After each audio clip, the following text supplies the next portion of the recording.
নমস্কার, অনেক দিন পর আমি ভয়েস দিচ্ছি। তো বাটাবুটির কোনো ঝামেলা ছাড়াই গরমে যদি হালকা পাতলা মাংস খেতে চাও আর টেস্টি, তাহলে অবশ্যই এইটা একবার ট্রাই করে দেখো। মাংসর মধ্যেই গোটা রসুন দিয়ে দিলাম বড় বড় করে কেটে, পেঁয়াজ দিয়ে দিলাম, হলুদ দিয়ে দিয়েছি, সর্ষের তেল দিয়ে দিয়েছি, একটু গোলমরিচ, কাঁচা লঙ্কা, তেজপাতা, দারচিনি দিয়ে ভালো করে মাখিয়ে নিলাম।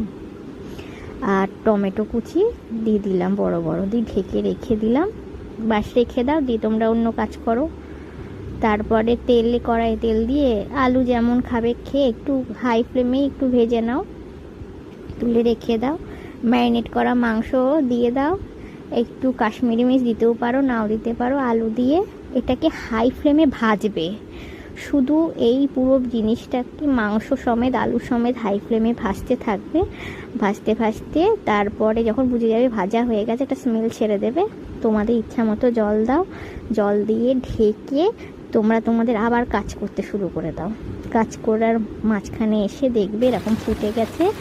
একটু হাতার পেছন দিয়ে সব কিছু একটু স্ম্যাশ করে দাও, পেঁয়াজ তারপরে রসুন যা আছে একটু স্ম্যাশ করে দাও। দেখো রেডি হয়ে গেছে। গরম গরম গরম গরম খেয়ে নাও এবার, লেবু দিয়ে, গন্ধরাজ লেবু দিয়ে মাংসের ঝোল খেয়ে।